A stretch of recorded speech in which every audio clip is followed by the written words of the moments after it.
Subscribe कीजिए F study class channel को और बेल आइकन को दबाइए लेटेस्ट वीडियो सबसे पहले देखने के लिए। हेलो फ्रेंड्स, चलिए आज हम कक्षा 9 गणित का चैप्टर नंबर है 9 और प्रश्नावली है 9.4 जो कि ऐच्छिक प्रश्नावली है। इसका हम प्रश्न नंबर 2 इस वीडियो में सरल करेंगे। पीछे वाली वीडियो मैंने आपको प्रश्न नंबर जो 1 है वो बता दिया था। अगर वो वीडियो देखनी है या आपको चैप्टर नंबर 9 की पीछे वाली एक्सरसाइज की कोई भी वीडियो देखनी है तो इस वीडियो के डिस्क्रिप्शन में आपको एक प्लेलिस्ट का लिंक मिल जाएगा, वहां से आप देख सकते हैं। तो चलिए हम शुरू करते हैं। प्रश्न नंबर 2 इसमें दिया गया है कि आकृति में भुजा BC पर दो बिंदु D और E इस प्रकार स्थित है। तो जो त्रिभुज की भुजा है BC जो कि त्रिभुज का आधार है, इसके ऊपर एक बिंदु D और एक बिंदु E इस प्रकार स्थित है कि BD, DE और EC तीनों बराबर है। यानी कि यहाँ से लेके ये हो गई BD, ये भुजा, ये DE, ये भुजा और EC ये भुजा, ये तीनों आपस में क्या है, बराबर है।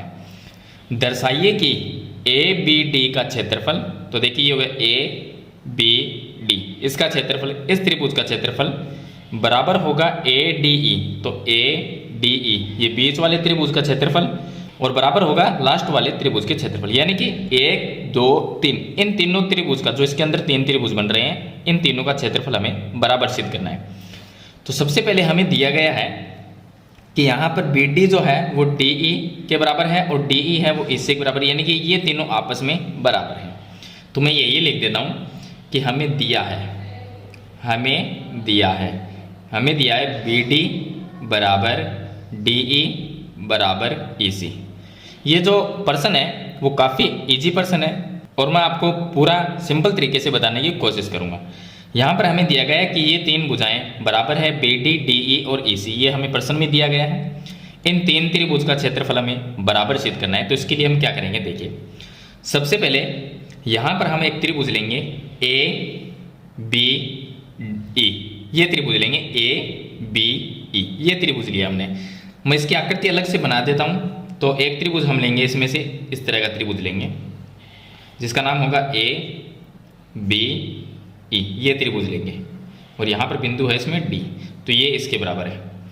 अब देखिए ये त्रिभुज हमने क्यों लिया, क्योंकि इसके अंदर अगर ये त्रिभुज हम लेते हैं ABE तो इस त्रिभुज में होगा क्या कि जो D है वो मध्य बिंदु होगा। क्यों होगा, क्योंकि ये इसके बराबर है, ये दोनों आपस में बराबर है, तो D क्या हुआ, मध्य बिंदु।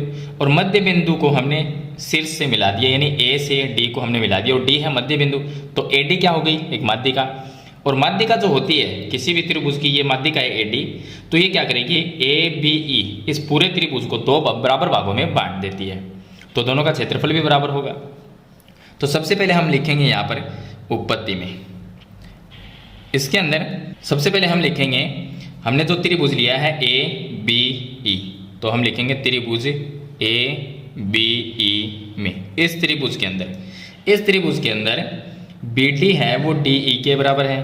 तो मैं यहाँ पर लिख देता हूँ BD बराबर हमें दिया गया DE, ये हमें दिया है क्योंकि ये प्रश्न में दिया गया था, तो फिर से मैंने यहाँ पर लिख दिया, इसका कारण है कि दिया है। अब ये दोनों बराबर है, यानी कि ये भुजा इसके बराबर है, तो ये दोनों भाग अगर बराबर है तो ये D क्या हुआ, बीच का बिंदु, तो इसको हम क्या कहेंगे, मध्य बिंदु कहेंगे। तो D क्या हुआ, तथा D मध्य बिंदु है और AD क्या हुई, माध्यिका, और AD माध्यिका होगी। ये बात हम यहाँ पर लिख देंगे क्योंकि ये दोनों जब बराबर है, ये भुजा इसके बराबर है, तो D क्या हुआ, मध्य बिंदु हुआ, तो हमने लिख दिया मध्य बिंदु D है और D को, मध्य बिंदु को जो मिलाने वाली रेखा वो माध्यिका बन गई। तो A को जब हमने D से मिलाया तो AD क्या बन गई, AD है माध्यिका, ये बन गई माध्यिका। और माध्यिका क्या करती है, कोई भी त्रिभुज हो जिसके अंदर माध्यिका है तो वो क्या करेगी, माध्यिका उस त्रिभुज को दो बराबर भागों में बांटती है। तो हम लिख सकते हैं कि ये जो भाग है, ये भाग ये इसके बराबर होगा, यानी कि इस त्रिभुज का क्षेत्रफल बराबर होगा। तो ABD इसका क्षेत्रफल बराबर हम लिख सकते हैं ADE इसका क्षेत्रफल। तो मैं यहाँ पर लिख दूंगा इसलिए एरिया ऑफ इस त्रिभुज का क्षेत्रफल ABD नाम है इसका, तो ABD का क्षेत्रफल बराबर होगा एरिया ऑफ ADE। तो मैं यहाँ पर लिख देता हूँ ADE। इसको नाम देंगे हम समीकरण नंबर 1 और इसका एक कारण भी लिखेंगे। कारण ये लिखेंगे कि किसी भी त्रिभुज की माध्यिका, किसी भी त्रिभुज की माध्यिका उस त्रिभुज को बराबर भागों में बांटती है। ये इसका एक कारण लिख देंगे ताकि ये समझ में आ जाए कि ये बराबर क्यों लिखा। इसको दे दिया समीकरण नंबर 1। अब यहाँ पर जैसे हमने ए बी ई त्रिभुज लिया था तो पुनः हम एक दूसरा त्रिभुज लेंगे ए डी सी, ये त्रिभुज लेंगे। इसके अंदर अब 2 त्रिभुज आ जाएंगे, एक ये आ जाएगा और एक ये आ जाएगा।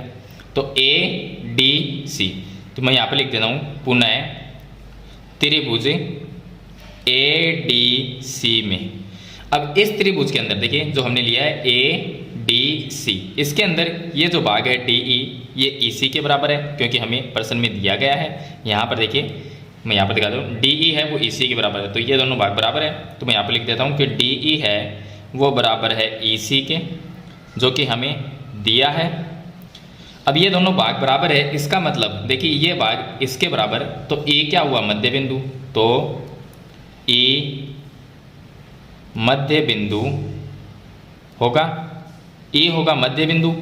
और ई जब मध्य बिंदु होगा तो ए को जब ई से मिलाया तो ए ई क्या हो गई, देखिए मध्य बिंदु को मिलाने वाली जो रेखा है वो माध्यिका होती है। तो शीर्ष को हमने जब त्रिभुज का जो शीर्ष है ए, उसको हमने ई से मिला दिया तो ए ई माध्यिका बन गया, तथा ए ई माध्यिका है। ए ई माध्यिका, और माध्यिका क्या करती है, जैसा हमने यहाँ पर किया था कि त्रिभुज को 2 बराबर भागों में बांटती है। तो एक ये भाग और एक ये भाग, ये दोनों भी बराबर होंगे, यानी इन दोनों त्रिभुज का क्षेत्रफल बराबर होगा। तो इसलिए हम लिख सकते हैं कि इसलिए, मैं चलिए यहाँ पर बता देता हूँ, इसलिए एक ये त्रिभुज का क्षेत्रफल और इस त्रिभुज का क्षेत्रफल बराबर होगा। तो यह ए डी ई, तो area of A D E, इसका क्षेत्रफल बराबर होगा एरिया ऑफ इस त्रिभुज के क्षेत्रफल के बराबर, तो ए ई सी। तो मैं यहाँ पर लिख देता हूँ ए ई सी, इसको नाम दिया समीकरण नंबर 2। अब देखिए समीकरण 1 और 2 से, तो मैं यहाँ पर लिख देता हूँ समीकरण 1 व 2 से। समीकरण 1 और 2 से देखिए कि समीकरण 1 में ए बी डी, देखिए ये पहला त्रिभुज जो है इसका नाम क्या है, ए बी डी। तो यहाँ पर ए बी डी है, तो मैं लिख देता हूँ area of A B D, इसका क्षेत्रफल किसके बराबर होना चाहिए, इस त्रिभुज के। तो इसका नाम क्या है, ए डी ई। तो यहाँ पर भी देखिए ए डी ई, तो ए बी डी का क्षेत्रफल ए डी ई के क्षेत्रफल के बराबर है। तो मैं यहाँ पर लिख देता हूँ area of A D E, ये आ गया बराबर इस त्रिभुज के आना चाहिए, इन तीनों का क्षेत्रफल है वो बराबर आना चाहिए। तो अब रह गया लास्ट वाला त्रिभुज जिसका नाम क्या है, ए ई सी। अब देखिए कि ए बी डी का क्षेत्रफल ए डी ई के क्षेत्रफल के बराबर है, और समीकरण नंबर 2 में ए डी ई का क्षेत्रफल ए ई सी के बराबर है। इसका मतलब इसके बराबर में हम ए ई सी लिख सकते हैं, तो एरिया ऑफ ए ई सी। अब यहाँ से देखिए तीनों त्रिभुज का क्षेत्रफल है वो बराबर हो जाता है, यानी कि 1 2 3 इन तीनों का क्षेत्रफल हमें यहाँ पर सिद्ध करना था, बराबर सिद्ध करना था, तो वो हमने यहाँ पर कर दिया। तो इस तरह से आपको तीनों त्रिभुज के जो क्षेत्रफल है वो बराबर सिद्ध करने हैं। तो मैंने आपको बिल्कुल सिंपल तरीके से बताने की कोशिश की है। आई होप ये क्वेश्चन आपको अच्छी तरह से समझ में आ गया होगा। फिर भी कोई सवाल या सुझाव है तो कमेंट बॉक्स में ज़रूर लिखें। आज की वीडियो में इतना ही, मिलते हैं एक नई वीडियो के साथ, तब तक के लिए थैंक यू।